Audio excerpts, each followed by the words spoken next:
what's my name? What did I just do? You called me Bobby. Oh my gosh. I was I'm still stuck on the no pants thing. So if you tuned in last night, we had Bobby Schwartz on. It was with Wayne Turner. We were talking about dating and real estate.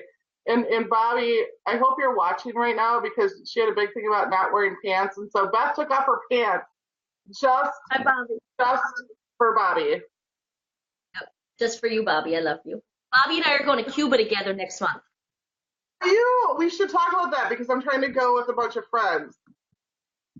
So yeah, as long as we can get into the country, we're going. I'm heading to Puerto Rico the week after next for like an impromptu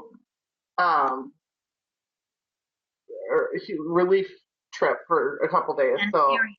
that'll be interesting. Yep.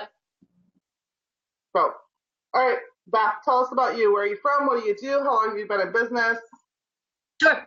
My name is Beth Samberg. I'm in the greater Philadelphia area. I'm physically located right now in the first suburb outside of Philadelphia. My team services the 5 counties circling Philly and Center City. I have 4 small children, ages 13, 11, 8, and 6. And I've been in business it'll be 12 years in November. Awesome. Welcome, Shannon. I see you made it. We'll get to you in just a moment. Leslie, tell us about you. Hi, I'm Leslie. I'm from Houston, Texas. I'm 33 years old, and I'm pretty new to actually being an agent, but I've been in real estate for about 4 years. And I was a transaction coordinator for. I'm sorry? No, I was just going to say that. Correct me if I'm wrong. You were in the business, but in a different role previously. Yes, I did. I was basically a transaction coordinator for a top 5% boutique real estate agency, and I handled all of the agents, transactions, and everything. Okay, awesome. And Shannon, what about you?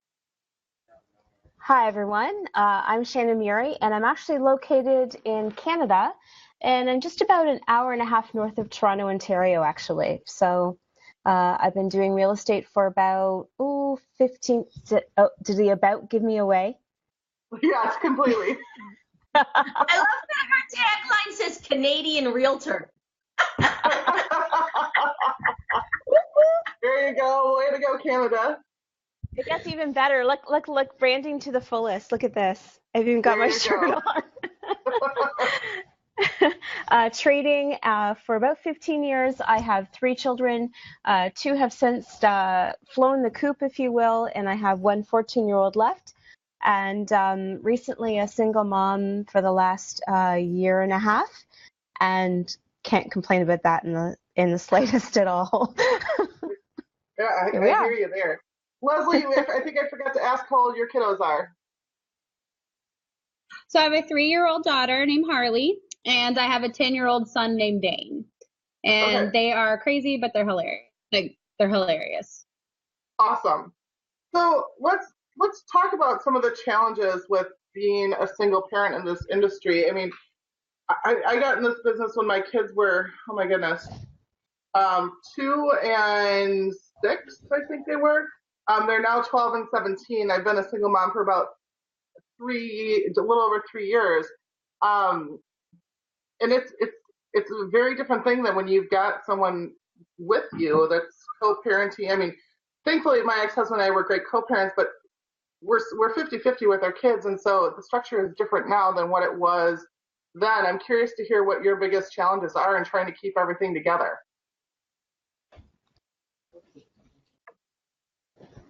My personal challenges are just because I have a 3-year-old, and she's a little bit more needy than, say, my son, who would be going to school during the day. So there's a lot of separation anxiety with her, but I have a really good support system with my mom. And so my mom watches my daughter for me while I have to make calls. Yeah, that's awesome. What about you guys, Shannon, Beth? So I got into this business when I was pregnant with my second. And then I had her and 2 other children after that. I've been separated for about 2.5 years now. So she was already 3.5 at the point that we separated. So she was already in a part-time nursery program at the point that we separated. My biggest challenge being a single mom is just the time management, because even if it's not my custodial time, there's lots of things going on at school. So tomorrow's a perfect example of that. It's not my custodial time, but it's Special Persons Day for my 2 little ones. So I still have to, I'll still be at school and still have to handle everything. I call him my husband. He was my husband. Him and I co-parent beautifully. So we live 3 blocks from each other. So I basically see the kids almost every single day when they're there. But my biggest challenge is just the time management piece of it, because the week that I have my kid 7 days in a row, I don't want to take night appointments. I don't want to take listing appointments in the evening. So it's just the juggle of that, of, fitting them in and being timely and responsive to my clients, while on the flip side, making sure that the quality time that I do have with my children is spent with them. Awesome. I think we can probably all relate to it. What about Shannon or Leslie? What are your thoughts? I love that as you're chatting, we all know what's going on in the background, the vibration of the cell phone, beep, beep for the deal. So that's just funny. Sorry, I just heard it. For me, the challenge is dealing with the guilt. Quite honestly, I love what I do. When I first started, and being hungry, my son was just a baby, and I realized I wasn't a stay-at-home mom, if that makes any sense. Like I love my children, but it wasn't fulfilling. Like I always felt like I always needed to have Shannon time, if that makes sense, in addition to everything else that I was doing. So it's being hungry in a new business and exciting, but then at the same time you have your little ones at home, and it was really no holds bar. I had no idea what I was doing when I was first starting out, and it was kind of just, I had no balance whatsoever. So now that I see my children and I see how precious time is, I would say guilt. And if it wasn't for my mom, I could never count on my husband. If it wasn't for my mom, I honestly don't think I would have the success that I have today. Awesome. That's really great to have that support network there. Leslie, what about you? Just what I was saying earlier is like my challenge. I agree with everyone. Time management is something that I struggle with, and having a 3-year-old, it's a little bit difficult just because she constantly wants my attention, and I want to give it to her. And like it was discussed before too, the guilt just of leaving them, but you also need to make money and make ends meet, and you've got things you have to do. So it's just balancing that, and it can be a struggle. I think Shannon, I think you said something really interesting, which was talking about the guilt. So let's talk about that more. What does that mean for you? Because I think as moms, we all have a lot of guilt for a lot of reasons. But I think that's a great topic to talk about. So let's talk about that real quick. Yeah, absolutely. I mean, wanting to have my own life and independence, and the need for having to obviously have an income. We have so many expenses for one as a realtor, the investment of the fees and all the different things like that. We like to eat, we have shelter, we like our wine, comes with the territory. But in all seriousness though, I had to kind of train the family that even though I wasn't there quantitatively, that we had to learn qualitative. So to make sure that when I was there, that when mom was there, I was all in. But honestly, I don't know who, if it's going to be new realtors watching this, or those trying to find a balance, with their business. But the guilt, because you were moms at the first and foremost of everything, but that now we're adding business hat on top of that. And gosh, we have a listing and we get a sign call, we get an ad call, we have to dash. Meanwhile, we're in the middle of little Johnny's soccer game or something like that. Like how, and then, you know, and especially nowadays, everything is so quick that if we don't respond to a client's request, if it's not us, they're going to go call somebody else. You know what I mean? Like the technology has made it better for us, but also worsened because we have to respond within 5 minutes.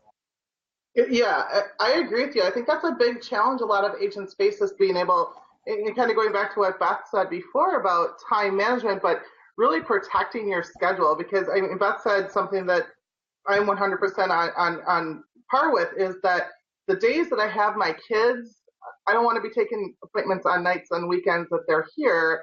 I don't. And thankfully, I have a wonderful team that helps support and can help with some of that scheduling and things like that. But let's talk about that challenge here about time management and protecting your calendar and your personal life, because I think we can all agree that most of our clients, when we say, you know, this is, I've got family time scheduled or kid stuff, they get it and they're usually respectful, as we would be in return. And then you end up with that, you know, 1 or 2 assholes a year for, I'm not even going to say sorry for saying asshole, but 1 or 2 a year, because I've fired clients before that, like, look, like, here's my deal, and if that doesn't work for you, that's okay. We don't need to work together, and I mean, don't disrespect by saying that, but my kids are going to come over you all day long.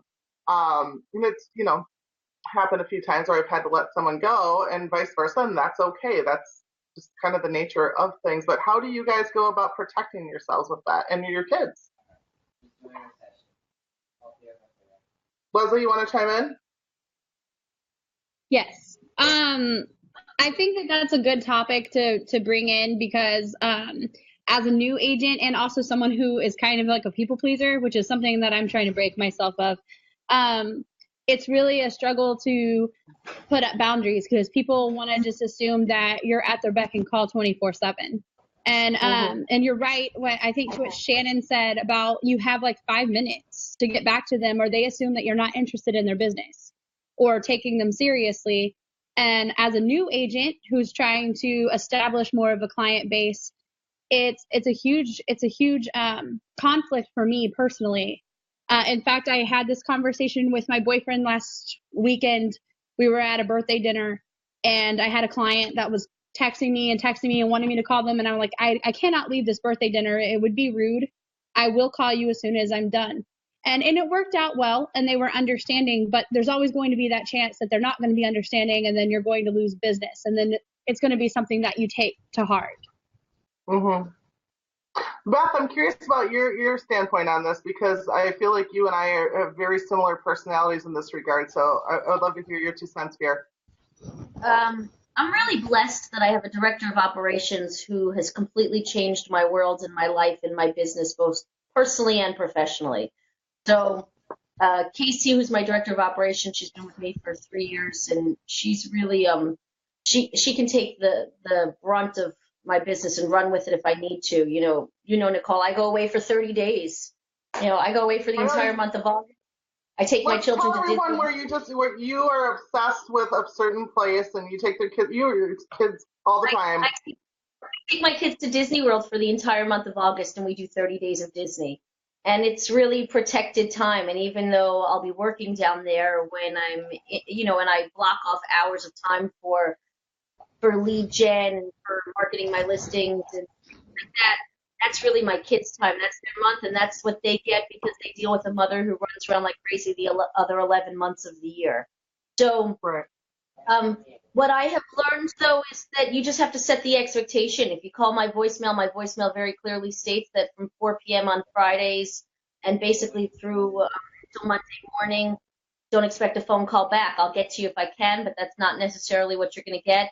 I pay $2.99 a month for talk to text, like for my voicemail to be transcribed, and I'll screenshot and I'll send it to Casey. If it's something she can handle, if it's not something she can handle that I have to handle, then I'll take care of it. But getting an assistant really changed my business world along with my personal world because it allowed me to focus on my kids when I was with them. What I find is that also, like somebody else was saying, my clients are incredibly respectful when I say, oh, I'm at a family birthday party or whatever. But unfortunately, it's not just the special events that need to be protected. It's also dinner, and when you're making them breakfast and trying to get them on the bus, and when you've got something at the kids' school, and with 4 kids all in school, all who are 13 and younger, there's something 3 days a week that I need to be at somewhere, running around doing something. So it's really just learning to put my phone down, which is really hard for me. And then just being super attentive and super on top of it, setting expectations for people, and kind of trying to fix any problems before they actually become problems. So I go through every one of my listings, every one of my buyers all day, every day when I'm sitting in the office, and just say, what might happen with this that I need to not talk about now so that I'm not dealing with it when I get home. Because I make it hard to get off the bus every day and put them on the bus every morning. So I do work a shorter day, so I can be more focused when I'm there. Mm-hmm. Shannon, anything you want to comment on that? Yeah, absolutely. It's a total 180 how my life used to be to what it is now. I mentioned when I first started out, I was always available, always running around, and now it's night and day. Now my business is largely by referral. I am largely, about 95% of my business is actually a niche business. So until I was like running around trying to find myself, I've actually, packaged myself in being an investor-focused realtor and offering property management. So because it's specific to that, I can kind of be perceived as the expert, so to speak. The other thing is 1 year, my marketing bill was like astronomical. I would say $88,000. $88,000, and I looked at it, and I'll be running all these ads and all the different things. And I'm speaking to any new realtors starting out. Don't forget to treat it like a business. But once I decided to stop running those marketing ads and putting it back into the community and doing charity, and then deciding to do my business by referral only. And Nicole, you mentioned earlier about working with the assholes. I stopped working with the assholes because my business was by referral only, and it was good people that I worked with. And it was Leslie learning the power of no, because my time was critical, and knowing my worth. And it's not cocky, it's not egotistical. And I think as women, it's something that we all have a struggle with, because we're sentimental, we're nurturers, we're all these different things. But once I learned the power of no and sticking to my guns and knowing what my priorities were, I work at the gym first thing in the morning. That's me time. I don't even turn on my email. I don't even turn on my phone. That's my time, my health time.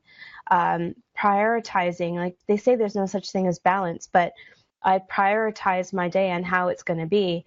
Admittedly, it's easier now that my kids are older, but it's making sure that I'm home for dinner now with my kids. And quite honestly, I don't tell people, only my clients that are like really long-time clients and good friends that I know, but I don't tell people that I'm at a birthday game, or I don't tell people first of all, I think it's none of their business. I just say I'm booked right now, Yep. and let them 100% agree with you on that. Yeah, and let them think that I'm in demand. And, oh, well, here are 2 times that I have available at this time and this time. I'm more than happy. So then I'm directing them, listen, you're important to me, and here's my next available time slot. So once I started treating it like a business like that, and the only thing is my voicemail, like what Beth said, and my voicemail would say, your call will be returned within X amount of hours. And if it's really important, you can send me an email. I don't encourage text messaging because if not, anybody and everybody and his brother would be texting me. So I don't allow that unless it's customer or clients, longtime clients that I work with, or a realtor I'm negotiating a deal. And I'll wrap up by saying my voicemail says, I'm not available on Sunday. So Sunday is my family time, because if I can't do what I need to do 6 days a week, then there's something wrong. And everybody everybody respects that. And then I have another realtor in the office that I have an agreement with, and then she'll take any leads. She takes all the calls automatically, and then I work out a referral system so I don't lose income, but then I have my time protected with my son. Well, and that's awesome. I think, people, you, me, Beth, we both run high volume teams in our areas. And Leslie, I understand that you're newer to this side of the world, but I'm sure that for being I'm sorry, Beth, I feel like I interrupted you. Oh, no, I was saying I'm sitting here feeling for Leslie because it's hard in the beginning to set those limits. It's really hard. I agree. So I feel like I have like a mentoring conversation here with Leslie because I spoke with her briefly on the phone a couple days ago. I'm like, this girl's got it. She knows her stuff. Like, she's got tenacity. She's sharp. Like, she's gonna rock it. I have no doubt about that. And here, I think is the big thing that we need to remember as agents and as business owners is that we teach people how to treat us, right? And one of my big ahas with that was several years ago. I don't know about you guys, but I have massive insomnia at some points, and as soon as I would wake up at 2 a.m., I'd hop on my phone and see what email was happening, and I'd respond. And I had this client who, typically I would wake up somewhere between 2 and 3 a.m. After going to bed at 9 or 10. I'd wake up at 2, 3 a.m. I respond to emails. I go back to bed for a couple hours, wake up and start my day. He had sent me an email at 11 o'clock at night, and I happened to sleep through the whole night for like the first time in forever. He sent me an email at 11 p.m. 7 a.m. the next morning when I got to my office, I had 3 follow-up emails from him, and he was upset because I hadn't responded to him yet, from 11 p.m. to 7 a.m. And I got really mad at first, and then I realized this is my own fault because I taught him based on my responding. I taught him that I was available at those times that I really didn't want to be available. So it was my own fault, right? And so at that point, I was like, all right, I'm not responding to a single email before 8 a.m. and I'm not responding to a single email after 8 p.m. No matter what, it does not happen. I'll save them in my drafts, send them in the morning. So I still get that fix of like, okay, I'm dealing with this. That happens in the middle of the night, but I don't do that anymore. And when I have my kids, I say the same thing. I have an appointment. It's nobody's business what I'm doing. It doesn't matter. I started putting my children on my calendar the same way I put my work appointments on my calendar. So that if somebody says to me, I want to see you home on X day at 4 p.m., and that's when after school sports pickup is, I already have an appointment at that time.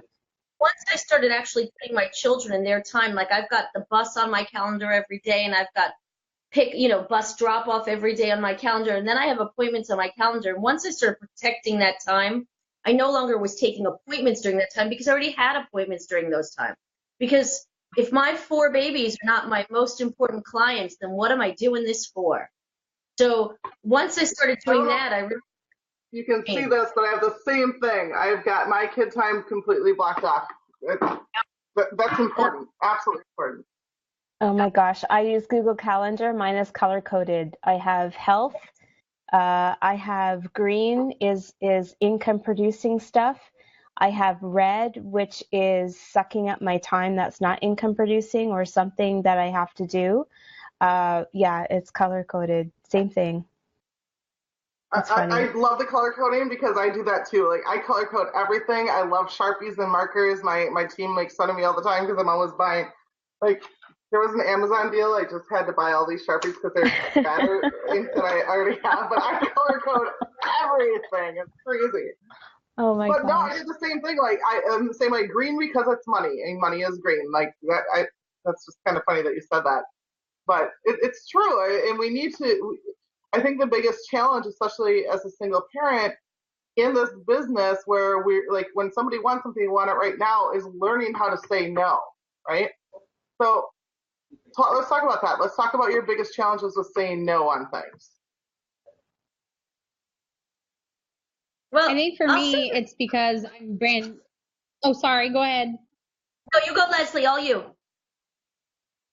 No, I was going to say, I think my biggest challenge is because I am new. Like you were saying, I don't want to say no to anybody because I want to be able to build my client base. I know that y'all have referrals. I'm just starting. I do have some clients and everything. And I have a lot of people that are just pulling for me, believing me, sending my name out there.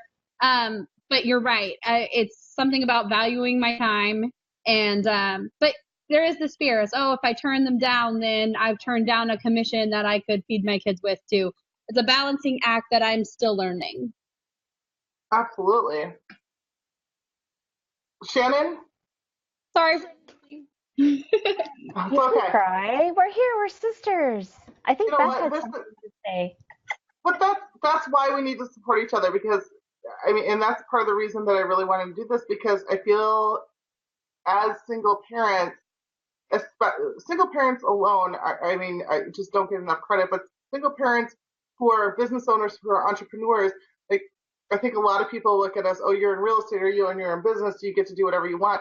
Well, yes and no, and we get to do what we want to a point, and we have to design it and carve it out very, very specifically, and we work harder than a lot of people when we are on, and we never really get true time off, right? So, for instance, Beth, you're going to go to Disney World with your kids for 30 days, and that looks great to anyone who might see you on social media or be out there, but the reality is that you're still working the whole time you're there. And that's the beauty part about our business, is we physically don't need to be at a certain place. If you know me personally, I travel a ton, and I'm still working while I'm traveling. And people, they just don't get that, because they're used to punching the clock and having the 9 to 5, and it's a different battle, because your personal time is still work time, but in a different capacity, and so you don't really get to shut down. So what about, and I think so, Nicole, I think also that something is, it's not just single moms. I think it's all moms. I go to a lot of these real estate trainings and conferences, and I see the men up on stage, and they're doing these huge numbers, and they talk about their kids and things and their families. And I think, well, that's really great, because you've got somebody at home who's managing your children. It's not just the taking care of the kids, and, I'm sure that most of them are very involved fathers, but it's the emotional toll that a lot of times we take on as mothers that fathers just can't comprehend. It's not just the being home for dinner, it's the making sure that the food's actually there for dinner, and then getting dinner prepared, and then getting dinner on the table. But the amount of time that sometimes I take to think about what should I actually serve for dinner is emotionally as draining as actually making the dinner. And I think that that's a piece that we as women deal with, getting the kids to their activities. And even if you have a partner who's helping with that, but which activities are they going to participate in, and where are they going to go, and getting them to A to B, and, planning that, even if somebody else is helping you with that carpooling, whether it's, a parent who's local, or a really great nanny who you're paying, or a spouse, or, whatever it is. I think as women, we take on a lot of that emotional piece on. Mm-hmm. It's not just being single mothers that we're dealing with this. It's just being mothers that we're dealing with this. And so going back to that, you go to all these conferences and these trainings, you see these men on the page who maybe are out producing me, maybe aren't, but they've got something that I'm never going to have. I joke all the time, I don't need a husband, I need another wife, right? That's the piece that's so hard to juggle. I think you and I talked about that once a couple of years ago, about needing a wife, and Kristen Wilhelm just commented, she's like, it takes a village. It really does, because first of all, trying to keep it all together. I was talking with a couple of my team members earlier today, and some of us are moms and some of us aren't, about the mom cliques. You guys know what I'm talking about. I used to call them like the poofy vest moms that have their 3-wheeled strollers and the big quilted vests and their keys on a thing that it's like the Mean Girls adult version of moms. Y'all know what I'm talking about?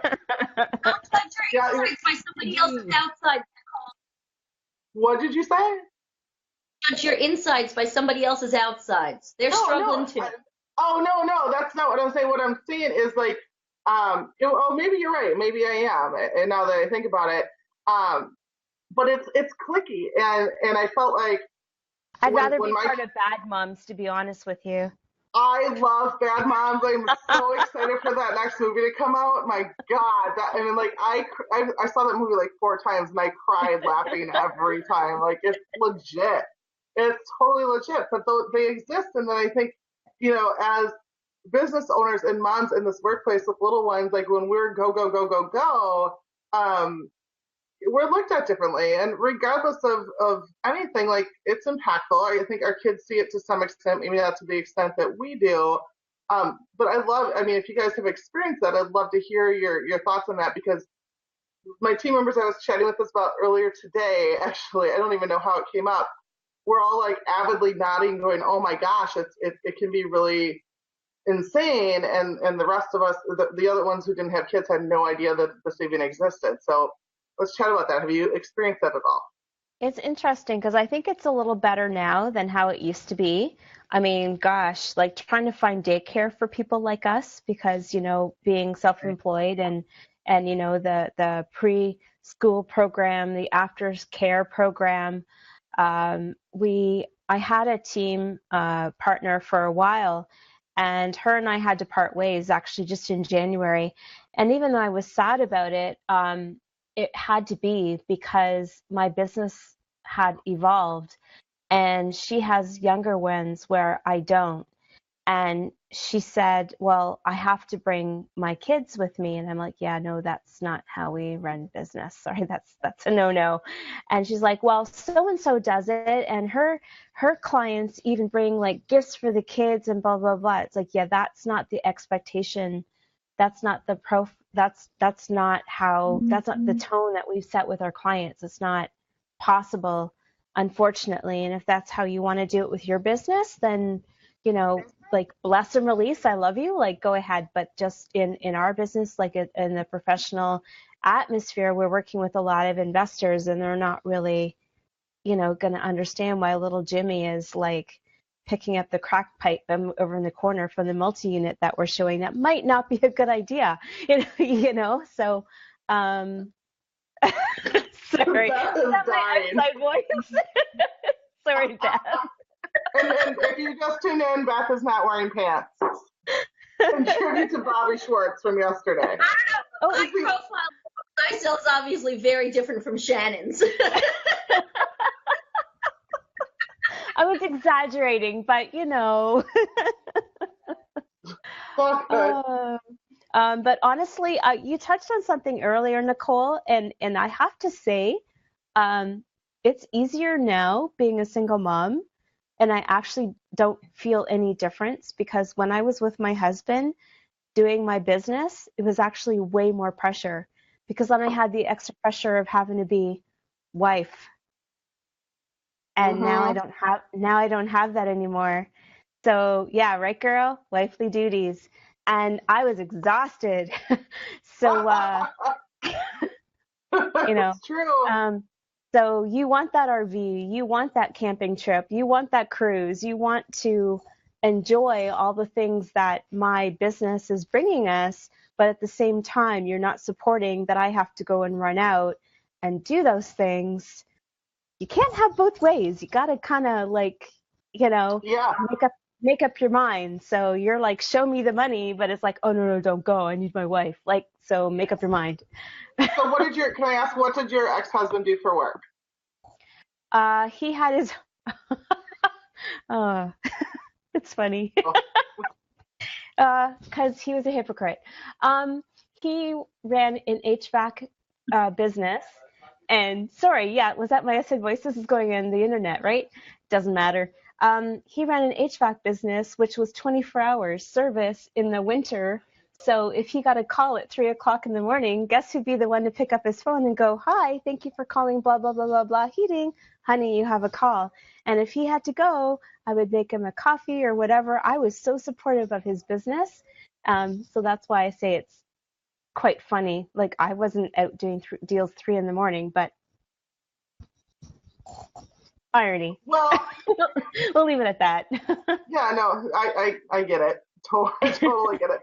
Leslie, Beth, what about you? What did your exes do? Or what do your exes do? So my ex-husband was in logistics for like a shipping company for for an international IT company. And so he did logistics, and like Shannon, he was on call a lot, and he would do a lot of things, from home. He didn't have to go in, but if he was working, someone called in at 11 o'clock at night because in California there's a 2-hour time difference, then he would be doing that and he would have to have dead quiet. I wasn't allowed to let the kids be loud or be around because daddy was working. Meanwhile, if I'm doing something, if I have an issue come up, because even when I wasn't an agent and I was a transaction coordinator, there was always times where I'd have to alter a document or send something in, and I still had to handle the kids while I was doing it. I didn't get that complete alone time that he gets to lock himself away in the room. And so I guess I felt a lot like Shannon was saying, like he was very hypocritical. Not to bash him. He and I co-parent very well. But men are able to have that shut off valve in their head where it's like nothing else matters but what they're doing, and they don't understand that women are not the same way, nor do I feel like sometimes they appreciate that. Well, we're the nurturers, though. That's the thing. It's kind of like society has put this extra pressure on us, and then we put it on ourselves as well. What the expectation is. I think that's just my opinion. It's true. I don't disagree No, with I that, agree. but Leslie and Shannon, you both brought up things that I wanted to talk about in different ways. You both talked about personal time, and Shannon, I know you said you work out first thing in the morning every day, and that's your me time. What else do you guys do? Because I think it's really important. I don't know about y'all, but I feel like after getting divorced, and being a single mom, I need my own personal me time more now than I did when I was still married.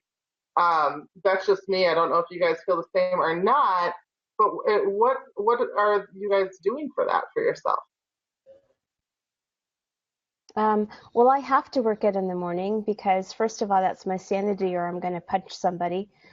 So I don't condone violence. I'm actually a huge advocate against violence against women, but just it's very stress relieving if you haven't found a punching bag. But I actually I like to set goals. I'm very goal oriented, and when I turned I actually have a way that I actually wanted to train for a fitness competition. So I put my sight on that goal for something that I wanted to do.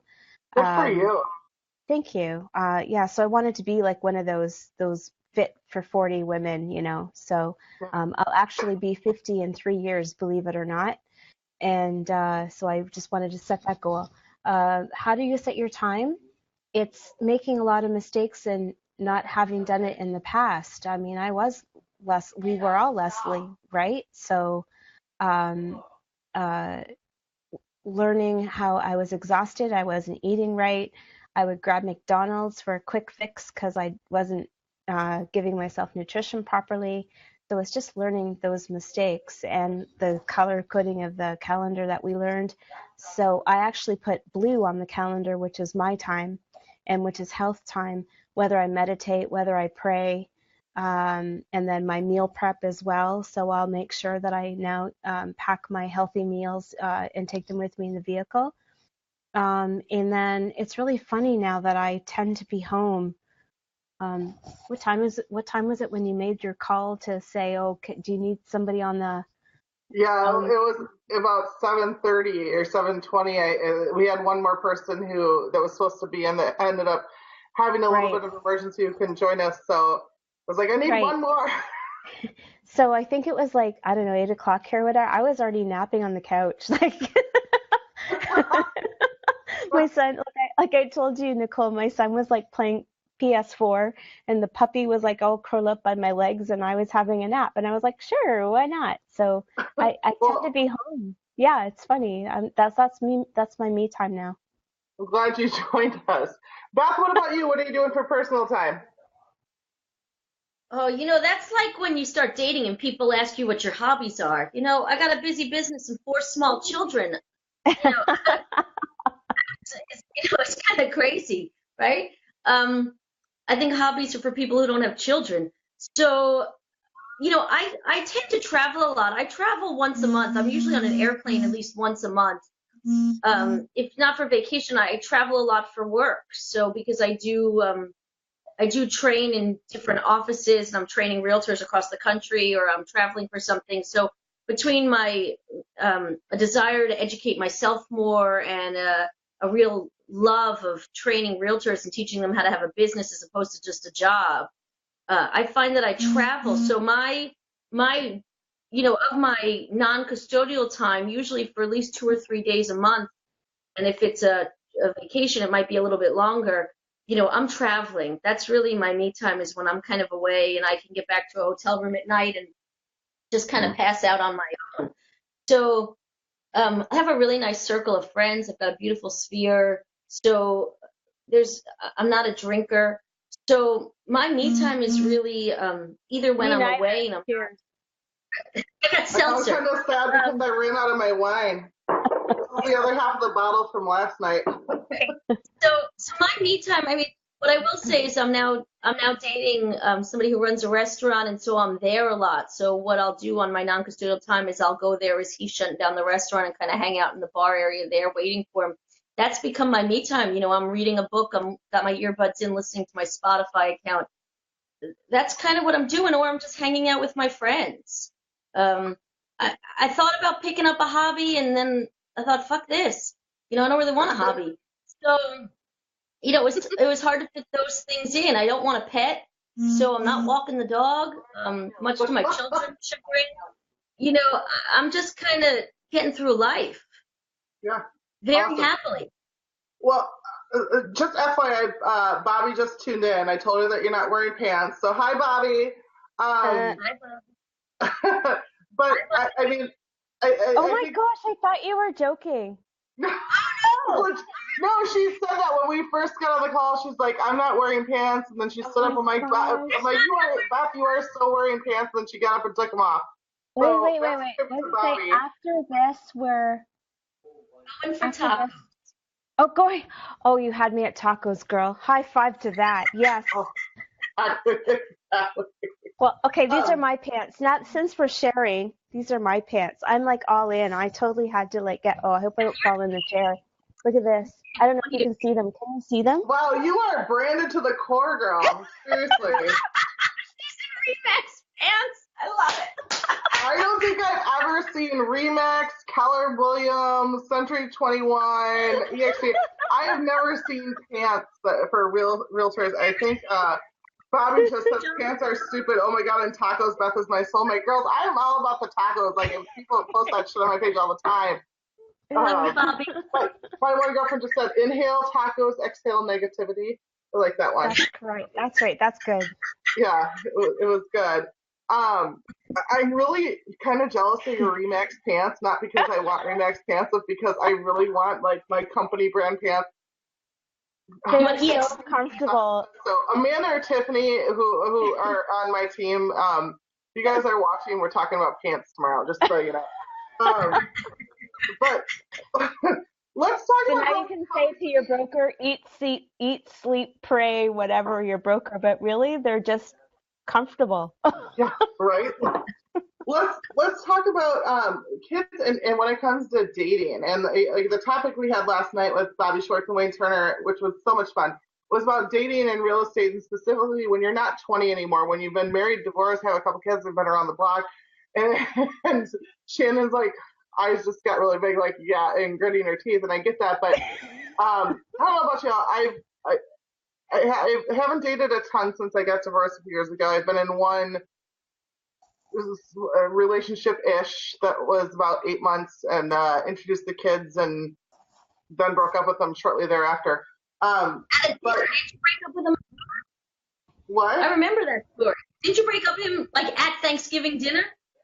No, in Mexico. And then I was waiting to break up with him. We had this trip planned. I don't even know if we're friends anymore on Facebook. I should probably block him before I start talking about this, but it was going to happen for a while. And full detail. And I was trying, a lot of things happened. We had this trip planned. I'm like, all right, I'm going to make it through this trip because we were going with a bunch of friends. It was the second day end of a week-long trip, and I'm like, you got to go. There's a lot of tequila, and I'm like, you got to go. You're done. But regardless, so I haven't done much of introducing my kids to anyone that I've dated. And I'm curious about, I mean, my kids are a little bit older, they're 12 and 17, but I'm curious about you guys and what, Bobby, I know you're in a relationship right now. Shannon, Leslie, I don't know about you ladies. But I'm curious about that. What are you finding? What's comfortable to you? What's not? You're calling me Bobby. Bobby, she's like, I remember that. I will tell you that dating has done a lot for my business. Wait, hold on. Are we still talking about real estate?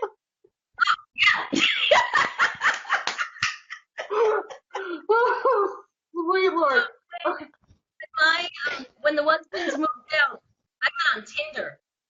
And I was very, very deliberate and purposeful about what I was doing on Tinder.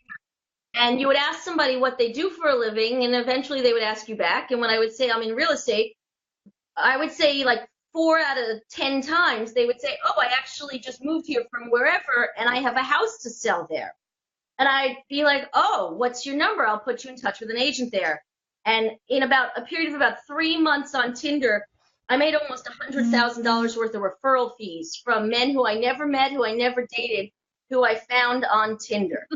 Good. I need to get back on Tinder. We were having this conversation. I was on Tinder for less than 24 hours and I deleted that shit. Honest. And what I will say about dating in the real estate world is that you really have to find the right person who understands the craziness of this business.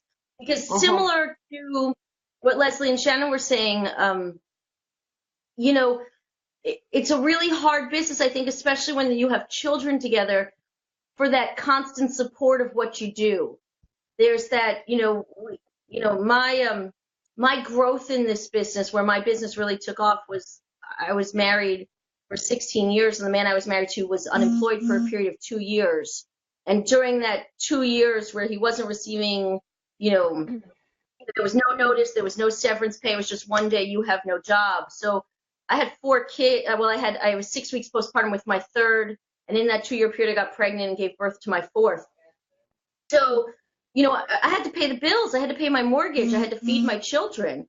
So, whereas we talk about somebody who's supportive, like he was home full time, yet I didn't feel that I had his full support with what I was doing. Very similar to Shannon and Leslie. Maybe that was my own interpretation of it, but that's how I felt.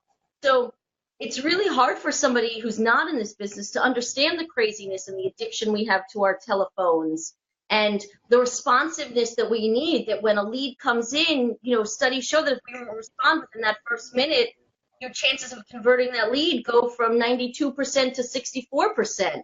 It's significant with every minute that goes by. So you really have to find somebody who gets it, and especially even more so now with my travel schedule, because I'm traveling a lot.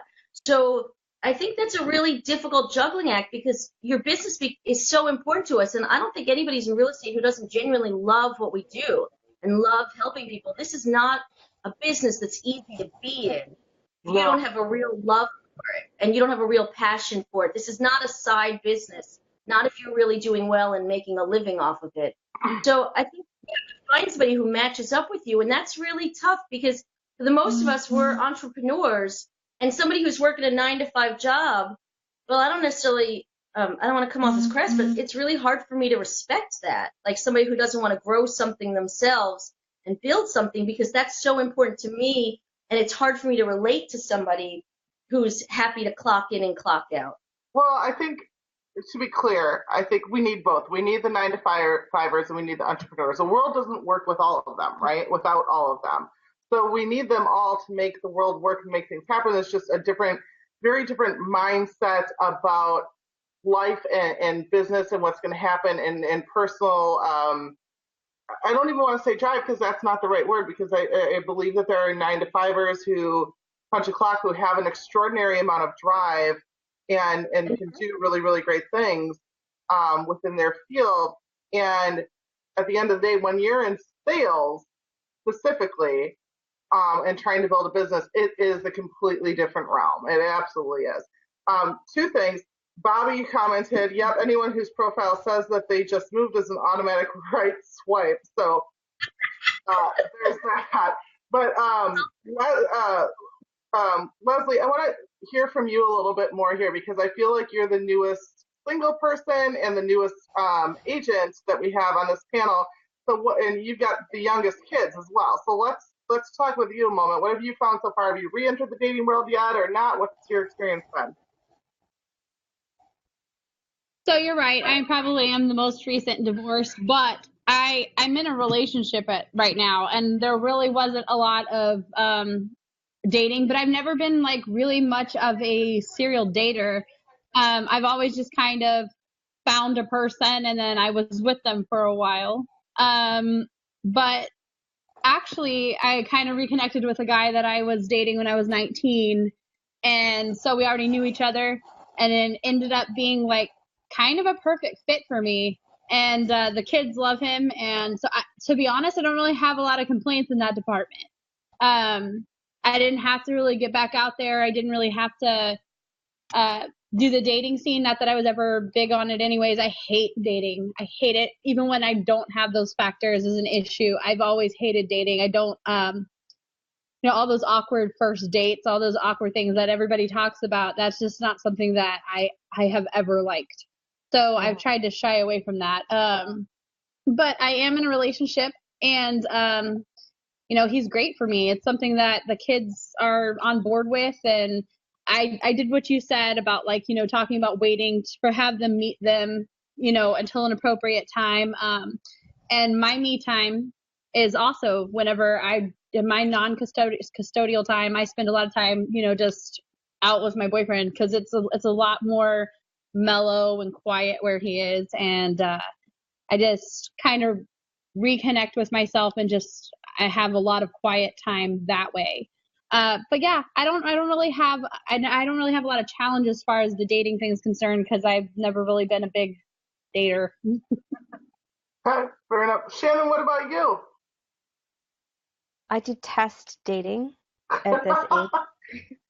That's why I made this. I made the rolly eyes. Most particularly being known in my community.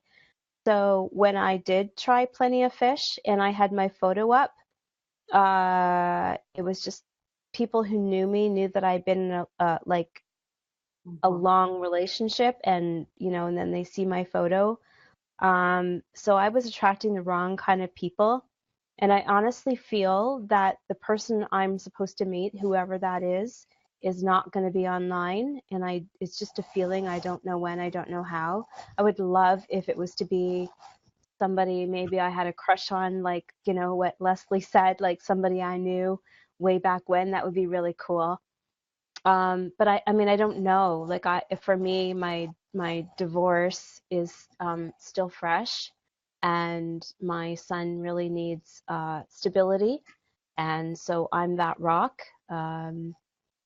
for personal reasons. But yeah, I really don't enjoy dating. And going back to Beth's point, I'm an entrepreneur, so I don't care if the dude is 9 to 5. I don't care if the guy, works a lot. If the guy works a lot, that's great, because again, walk the walk, talk the talk, quality time. When it's my time, when it's our time, his time, he's got my focus. You know what I mean?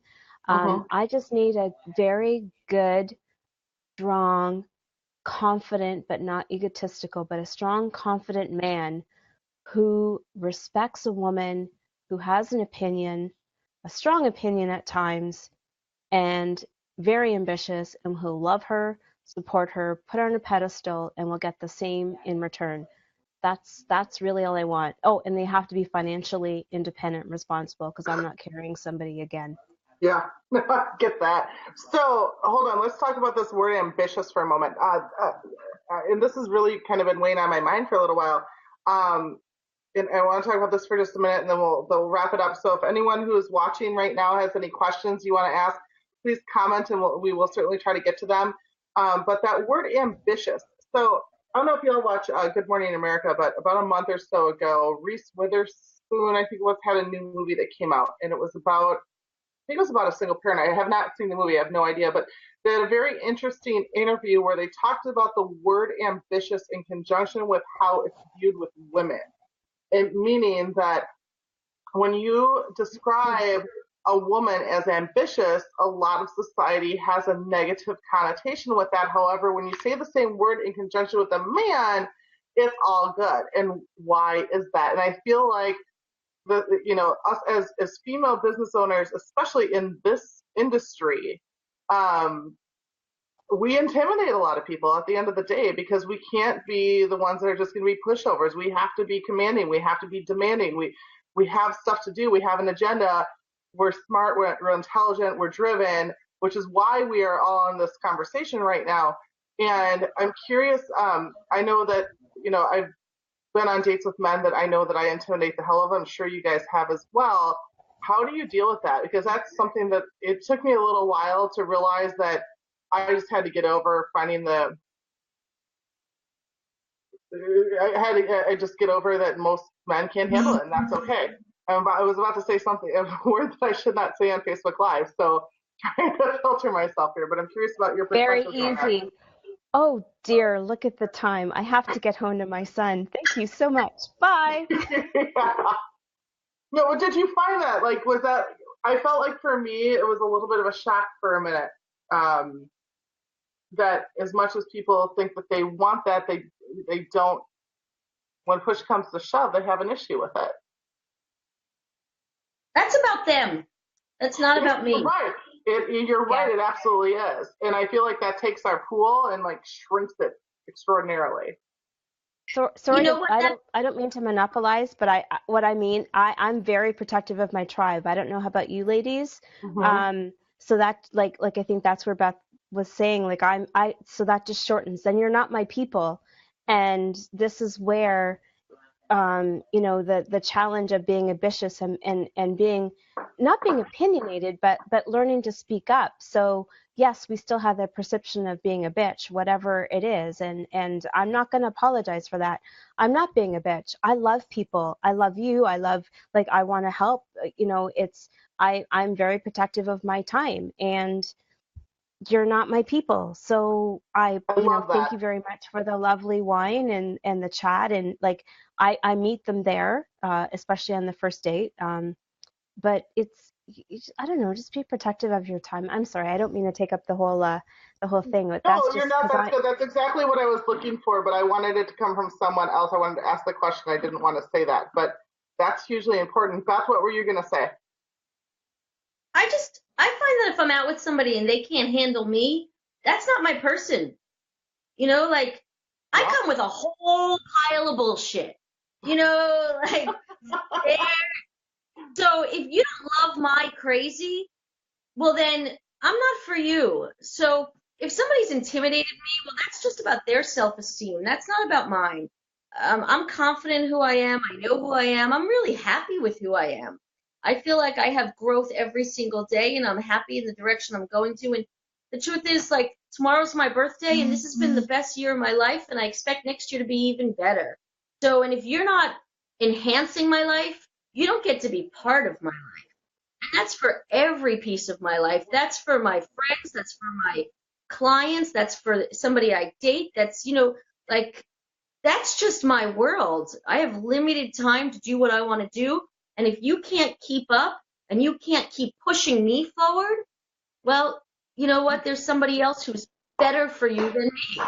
I'm just giving you the clap here, but exactly. And I think that's so important. And I wanted to preach that because I feel like I see so many women settle or not respect themselves. And the two of you just articulated that perfectly. So thank you very much. Can I just add to anybody who's watching, though, please don't misunderstand. I personally haven't always been like this. This was a learned trait. This was learning self-love. This was learning self-confidence after being torn down by wrong choices in partners and being told that I wasn't enough. So it's been a long journey to get here. I just want to say that to anybody watching.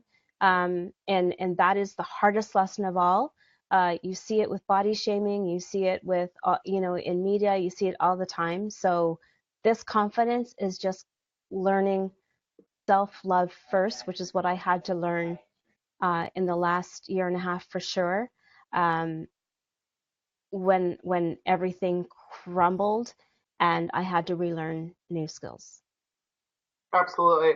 Okay, if you had 30 seconds or less to give advice to other single moms out there that may or may not be watching at the moment, what would they be? Putting you on the spot. Leslie, I'm going to start with you. I would say just make sure that you keep your support team that you have, whether it's your mother or your sister or whatever. Keep your support team just close by and make sure that those are the people that you surround yourself with. Because I think it's just common knowledge. You surround yourself with the most 5 people in your life. That's the conglomeration of kind of what makes you you. So surround yourself by people that is going to lift you up and not drag you down, and then that'll teach you to be a better person. That's the best thing I could say. I couldn't do my job without my mother, or have a divorce, or raise my kids, or have even a relationship. My mother has been really the defining person in my life, because she's been the one that's always helped me with my kids, or taken us in. And of course my dad, but my mom watches my kids, and I don't ever have to worry about them when they're with them. So it's like just really crowd around your support, and just have those like top 5 people in your life be your people, like Beth was saying, because if they're not your people, they have no place. Well, and if I can add to that for a moment, what I found after going through my divorce and all the rest of it is there is a huge tribe of women out there that are there to help you and support you in lots of different ways that you don't even realize exist until you're in the midst of it. And that's true. As independent women, we don't always want to lean on that, and you need to. You really need to, and they're helpful, and they're there for you, and it comes from a place of love and caring, and it's kind of like the secret club that you never knew existed. For lack of a better term. And I say that because I know that there are 2 people watching right now that are kind of on the brink. And I know based on conversations with them, they've been a little bit concerned about what, as I'm sure we've all been, what happens if I get divorced? What happens if I'm suddenly single? What's going to happen? And I don't know about y'all, but yeah, but the fear can keep you stuck for a long time, right? And when you get through this and you find the support group that you never knew existed, and it becomes a really beautiful thing, and take advantage of it. Absolutely lean on those people, because they truly care and they truly want to help in any way possible. So, Shannon, I'm going to go to you. 30 seconds or less, what do you have to say? To those people who are afraid about being divorced or whatever, when it happens, allow yourself to feel every emotion. Set yourself a deadline that after that deadline, you're not going to feel that way anymore. So you can focus on the stuff that needs to be focused on, and focus on, in business, focus on one thing. There's so much noise out there. Focus on one thing, and focus on the things that are quality, that are going to bring income generating, so you can focus on what matters, and that's you and your kids. Awesome. Beth, we're going to leave it with you. I think I would say, if you think you're alone, you're not. And if you're not sure you're doing a great job at this motherhood thing, you really are. Your kids realize it more than you realize they realize it. And I think I would also say that your butt looks great in those jeans. I love that. Did you see Eric Hatch's post the other day with his 12 things, like top 12 things he's learned, and the last one was nice butt? I just think that we don't believe in ourselves enough. We allow ourselves, we let the voices in our head have every outside force that maybe is what led us to divorce in the first place. Sometimes those voices get louder than the ones that are really the truth. And the truth is that you're doing the best job possible at every particular moment. And that doesn't just go for you. I'm not just doing the best job at any particular moment, but so is everybody else. And this is the best version of you that you can be right now. And if you're not happy where you're at, well, work at that and get yourself to where you want to be. But we all, especially as mothers, are really, really hard on ourselves. And we have moments where we break down and we yell at our kids, and maybe we say things we wish we hadn't said. But at the end of the day, that's what you grow from, is recognizing it. give yourself the credit that you deserve, because this is not easy. It is not easy to be a mother, whether you're in a relationship or you're not. So give yourself a little grace and realize that you're doing a better job than you realize, because your kids don't remember really those small moments. They're remembering the big moments. I love that. I think that's very true. Could I tell you my ladies, mantra? Yeah. Be better, not bitter. Oh, I love that. It's very good. Very good. All right, we're just over an hour here. I want to thank you, ladies, for coming on. I really appreciate it. And anyway, if you enjoyed this, please like it, comment. Any suggestions you have for other things to talk about, we'd love to hear those. And tomorrow at 8 o'clock Central, I'm talking with Renee Gibson about challenges with weight loss and healthy lifestyles while in this business. So please tune in at 8 o'clock Central. Thank you, ladies. You guys have a great night. Thanks, Real Estate Sisters. Take care. Thanks. You too. Bye-bye. Bye. Bye. Nice to meet all of you. Nice to meet you too.